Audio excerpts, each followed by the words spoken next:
Session 4 में communication cycle and importance of feedback. तो अभी आपको बताए थे फीडबैक क्या होता है। जब रिसीवर कोई मैसेज को लेता है तो वो वापस रिप्लाई करता है कि मुझे क्या क्या बातें समझ में आई या फिर क्या गड़बड़ है। अब इसी के बारे में बात करना, डिस्कशन करना है बहुत ही ज़्यादा डीपली कि फीडबैक क्या होता है। तो देखिए, किसी भी कम्युनिकेशन के लिए फीडबैक का होना बहुत ज़रूरी है। जैसे कि आप स्टेज पर गए, आप एक भाषण दिए या फिर आप एक पोएम सुनाए, उसके बाद टीचर आपको कमेंट करती है कि देखो आपने यहाँ पर गलती किया, आपका टोन ऐसा रहना चाहिए, आपके ये पॉइंट्स गलत थे, आपका जो लैंग्वेज था उसमें ये प्रॉब्लम था। तो जब टीचर आपको फीडबैक देती है, उस फीडबैक लेने के बाद आपके अंदर क्या होता है, निखार आता है। आप नेक्स्ट टाइम उससे अच्छा बोलेंगे, नेक्स्ट टाइम उससे और अच्छा बोलेंगे। तो किसी भी इफ़ेक्टिव कम्युनिकेशन के लिए फीडबैक का होना ज़रूरी है, क्योंकि ये हमारी गलतियों को बताता है और हम इससे अपने आप को सुधारते हैं और भी अच्छा करते हैं। फीडबैक क्या क्या हो सकता है, एक तो पॉजिटिव होगा, नेगेटिव होगा या नो फीडबैक होगा।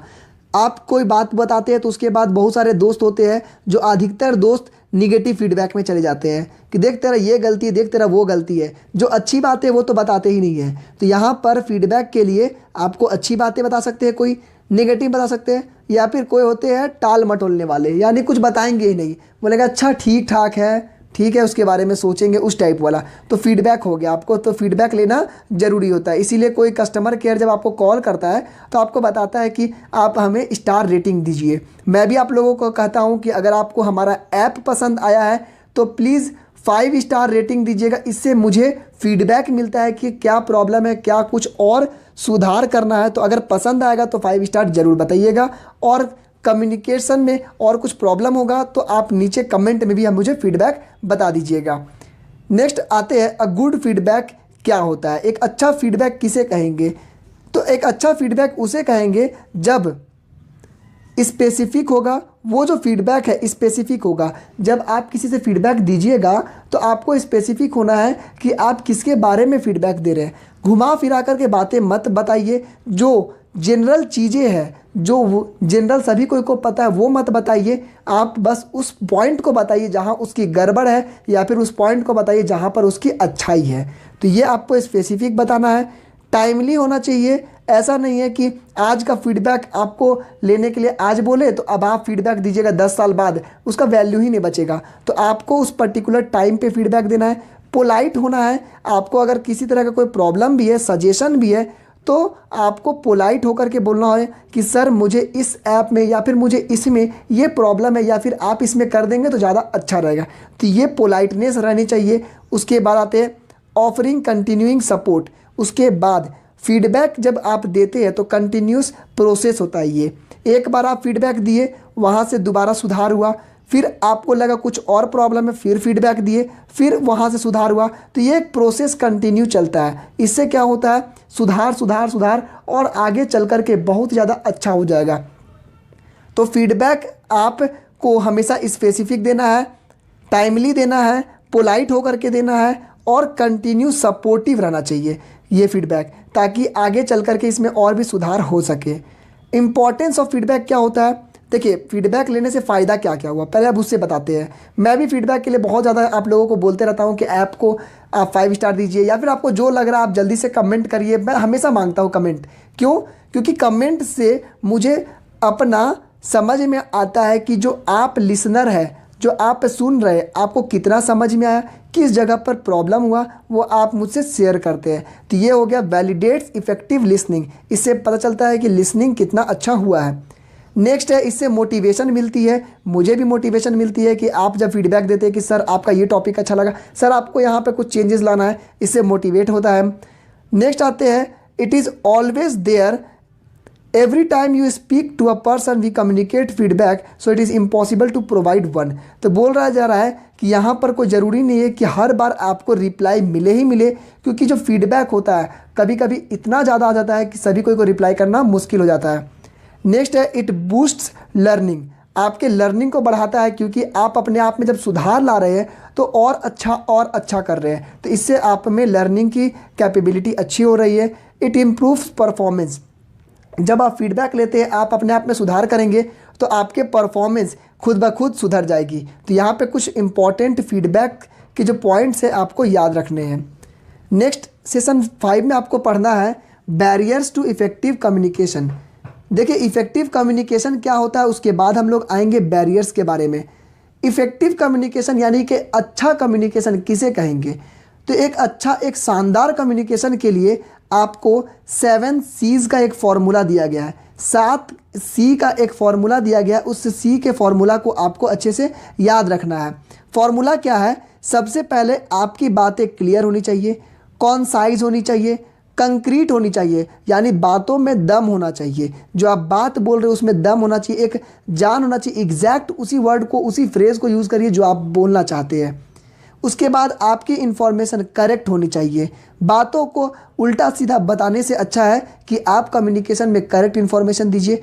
कोहेरेंट होनी चाहिए, जब आप किसी टॉपिक पे बात कर रहे हैं तो आपको भी उसी टॉपिक पे कमेंट करना है। ऐसा नहीं है कि जब आप बातें चल रही है बजट की और आप बातें कर रहे हैं वहाँ पर बाढ़ के और ऐसे ऐसी बातें कर रहे हैं जिसका कोई लेना देना नहीं उस टॉपिक से।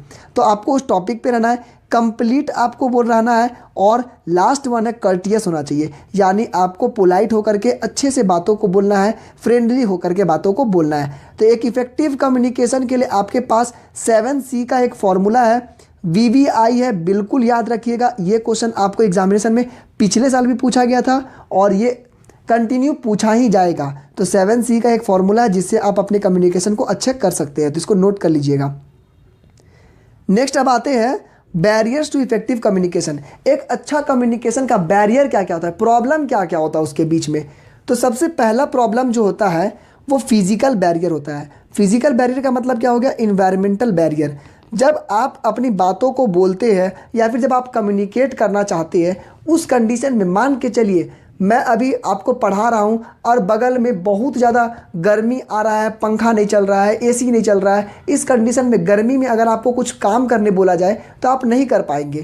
तो ये क्या हो गया, फिजिकल बैरियर है, इन्वायरमेंटल बैरियर है। आपका इन्वायरमेंट अच्छा होना चाहिए कम्युनिकेशन के लिए।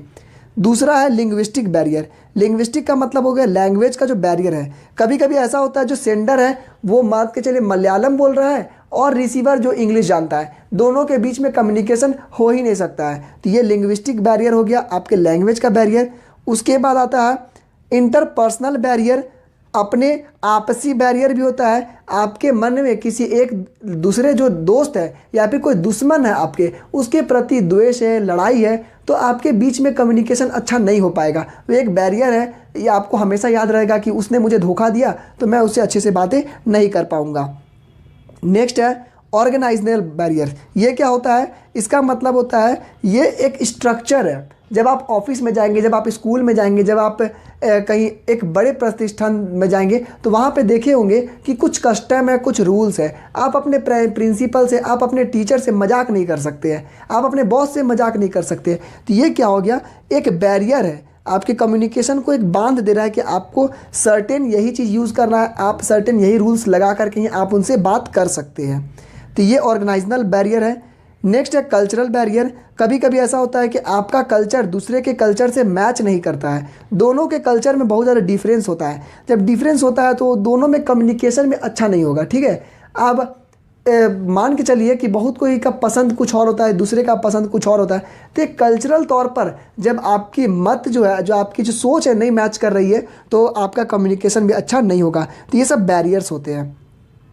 इन बैरियर्स को ख़त्म करने का, ठीक करने का क्या क्या उपाय है, आप किस तरह से ठीक कर सकते हैं। तो सबसे पहले तो आप इन बैरियर को हटाने के लिए सबसे पहला लैंग्वेज को सिंपल करिए, जितना हो सके एक कॉमन लैंग्वेज में बोलिए जो कि सभी को समझ सके। दूसरा, कल्चर और रिलीजन या ज्योग्राफी पे एजम्पशन को हटा दीजिए। आपके मन में जो चल रहा है कि उस पर्टिकुलर रीजन के लोग गंवार हैं, उन पर्टिकुलर रीजन के लोग को कुछ नहीं आता है या फिर वे बहुत ज़्यादा समझदार है, बहुत ज़्यादा, तो इस तरह का जो सोच है उसको हटाइए। उसके बाद है कम्युनिकेशन में जितना हो सके पर्सन टू पर्सन करने की कोशिश करिए, बार बार कोशिश करिए अलग अलग लोगों से बात करने का, तब आप इस बैरियर को हटा सकते हैं। उसके बाद आप विजुअल्स को यूज़ कर सकते हैं। जब आप मान के चलिए लैंग्वेज नहीं काम कर रहा है तो उस जगह पे आप ड्राइंग बना करके समझा सकते हैं। टेक हेल्प ऑफ ट्रांसलेटर, आप ट्रांसलेटर को यूज़ कर सकते हैं ताकि अलग अलग लैंग्वेज का जो बैरियर है वो ठीक हो सके। और उसके बाद सबसे लास्ट पॉइंट है, आपको रिस्पेक्टफुल होना है अदर ओपिनियन के। सामने वाला जो बात बोल रहा है उस पर आपको रिस्पेक्टफुल होना है। आप उसको पसंद करते हैं या नहीं करते हैं वो अलग की बात है, लेकिन आपको उसकी ओपिनियन पे रिस्पेक्टफुल होना है। आपको अच्छे से उसकी बातों को सुनना है, समझना है। सेशन 6 में आपको पढ़ना है राइटिंग स्किल्स। देखिए इस चैप्टर में जो सेशन 6 और 7 है बेसिकली ये इंग्लिश का चैप्टर है, और यहाँ पर जो सिंपल टॉपिक्स पढ़ने हैं जो कि आप शुरू से पढ़ते हुए आ रहे हैं, इसीलिए मैं आपको यहाँ पर बहुत ही सिंपल शब्दों में जो आपको एग्जामिनेशन पॉइंट ऑफ व्यू से इंपॉर्टेंट है वही बातें बताऊँगा। तो सेशन 6 में आपको राइटिंग स्किल्स पढ़ना है, पार्ट्स ऑफ स्पीच। तो पार्ट्स ऑफ स्पीच क्या होता है? पार्ट्स ऑफ स्पीच का मतलब होता है कि जो आप बातें बोलते हैं, जो आप सेंटेंस यूज़ करते हैं, उस सेंटेंस में अलग अलग वर्ड्स है। जैसे इस सेंटेंस में आप देखेंगे राइटिंग एक अलग वर्ड है, स्किल अलग वर्ड है, आर अलग है, पार्ट अलग है, ऑफ, वर्बल, कम्युनिकेशन, सब अलग अलग वर्ड्स हैं। तो उनका अपना अपना क्राइटेरिया होता है, अपना अपना कैरेक्टर होता है कि वे किस पार्ट में आते हैं। तो स्पीच के टोटल 8 पार्ट्स है, उसको आगे भी हम लोग डिस्कस करेंगे। उसके बाद आपको ध्यान रखना है कि जब आप कुछ बातें लिखते हैं तो कैपिटल का जो रूल है, कैपिटल का रूल को आपको ध्यान रखना है कि कौन से वर्ड कैपिटल होंगे, नहीं होंगे। ये सब बातें आप लोगों को पहले से पता है कि स्टार्टिंग के लेटर कैपिटल होते हैं, किसी का नाम कैपिटल होता है, तो इन बातों को ध्यान रखना है। पंचुएशन पे ध्यान देना है, full stop, comma, question mark, exclamation mark कहाँ पे लगेगा।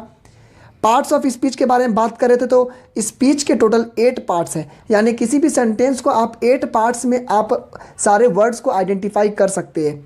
या तो वो वर्ड नाउन होगा, प्रोनाउन होगा, एडजेक्टिव होगा, वर्ब होगा, एडवर्ब होगा, कंजक्शन होगा, प्रीपोजिशन होगा या इंटरजेक्शन होगा। यही 8 में से कोई एक चीज़ हो सकता है, कोई भी वर्ड। सेशन 7 में आपको पढ़ना है राइटिंग स्किल्स। राइटिंग स्किल्स का मतलब क्या हो गया, आप किस तरह से लिखते हैं। इसमें भी बेसिकली आपको वही बातें बताई जाएगी जो आप पहले से जानते हैं। तो यहाँ पर आपको एक्टिव और पैसिव वॉइस को जानना है। तो देखिए किसी भी सेंटेंस को आप 2 तरीके से लिख सकते हैं, या तो एक्टिव या तो पैसिव। एक्टिव का एक एग्जांपल देखिए, Ram is reading a book. उसी चीज़ को पैसिव में कैसे लिखेंगे, a book is being read by Ram. तो सेम वर्ड है, सेम मतलब कि सेंटेंस है, सेम उसका मतलब है, लेकिन यहाँ पर जो आपका सब्जेक्ट वो राम है और यहाँ पे सब्जेक्ट हो जाएगा वर्ब। यानी कि आप समझ सकते हैं इसी वर्ड ये आपका इस डायरेक्शन में गया, तो अगर आप पैसिव वॉइस में लिखेंगे तो इसको उल्टे अपोजिट डायरेक्शन में लिखेंगे। ये एक अलग वास्ट टॉपिक है, इसको कभी बाद में डिस्कस किया जाएगा जब आप बड़े क्लास में जाएंगे तो बस इतना समझ। सेंटेंस कितने तरीके से हो सकता है, तो सेंटेंस के जो हर वर्ड है उसको तो हम आइडेंटिफाई कर सकते हैं 8 में, लेकिन यहाँ के जो सेंटेंस होते हैं वो 4 तरह का हो सकता है। पहला स्टेटमेंट या डिक्लेरेटिव, यानी जब आप बोलते हैं I am going to market, यह क्या है, स्टेटमेंट है या डिक्लेयर है। उसके बाद क्या है, क्वेश्चन या इंटरोगेटिव, आप किसी से क्वेश्चन पूछ सकते हैं तो वो भी आपका एक सेंटेंस का टाइप हो गया। उसके बाद इमोशन या रिएक्शन है कि किस तरह से, जैसे कि आप हिंदी में बोलते हैं अरे वो गिर गया, तो इसका मतलब क्या हो गया, एक्सक्लेमेटरी सेंटेंस हो गया। और लास्ट हो गया ऑर्डर और इंपरेटिव सेंटेंस, जब आप किसी को ऑर्डर देते हैं